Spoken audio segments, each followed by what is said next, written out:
I do want to switch gears, though. Solar energy, an alternative.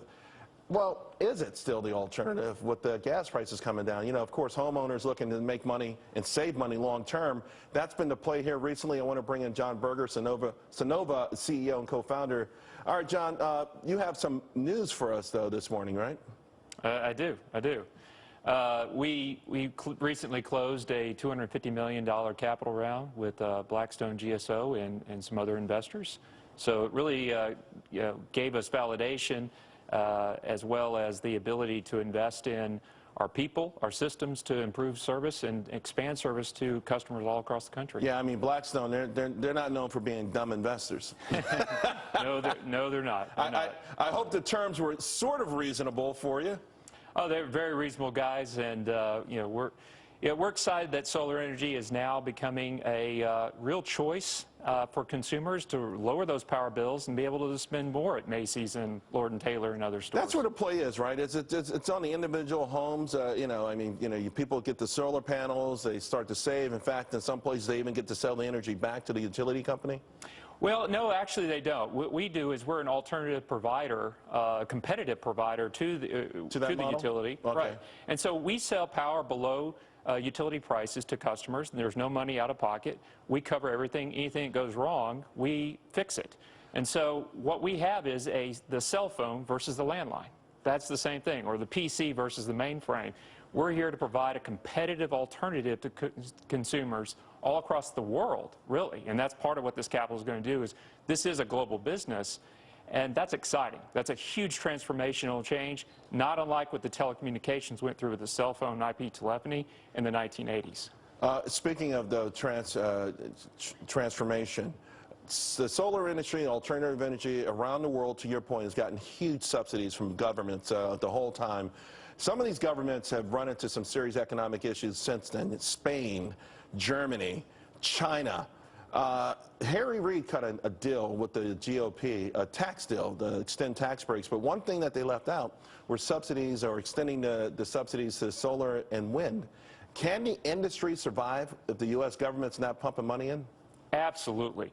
And companies that have our financial model, which we go out and we harness the power of the American entrepreneur, and go out there and sell and install our solar systems and provide our service for us. They're out there expanding and creating jobs in the marketplace. But we as a company, given that we're in Houston, we're the oil and gas conventional energy capital of the world, we don't want subsidies. We don't want them. And I want the investment tax credit to sunset just like it's supposed to in 2016. And let's be done with it. Let's move on and have a competitive provider. How does the sales pitch get different then? Without those subsidies, how do you keep it going? How do you keep the momentum going? Well, you know, in the financial crisis, Europe had to get off a lot of the subsidies, and it really brought forth, everybody thought that was going to be the end of the solar business. What it actually did was provided a very much of a visibility to competitive providers like Blackstone GSO to come in and say, you know what, this is a real business. I'm going to provide real competitive costs of capital into this business, and it grew substantially, right? And I think that with the investment tax credit gone, people will see this as a real power business, a real energy business, and a good portion of what we're going to do as a country, and it's going to be real, and people are going to expand. I don't think anyone doubts that at some point this, you know, will be solar, wind, you know, alternative energy. The timeline, though, particularly with gas being so cheap and the fracking miracle here, you know, when do we make that real big, massive transition where we get the majority of our energy not from fossil fuels? It's got to be over 20 years from now, no? No, it's not. It's today. Really? So in a growing number of states, we operate in 22 U.S. states and territories. We're expanding next year, along with this capital moving into different countries, et cetera. You want to sign up today, because the thing about price of oil came down. I saw, you know, before I came on the set, a lot of your commentators talking about that. Oddly enough, what that means is that the price of natural gas is actually moving up, because a lot of the producers out of Houston have been making so much money on oil. Now they have to make some money on gas. Sure. It's been given away for free. So now's the time. If you're a consumer, call us up. You want to go solar, you want to cut that price, you want to be able to take that money and go spend it at Macy's instead of spending it with your power company, who, by the way, is a government monopoly.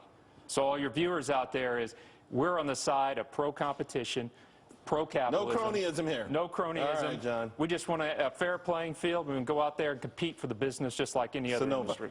Yes, sir. All right, buddy. Sunnova. John, you make a fantastic representative for the company.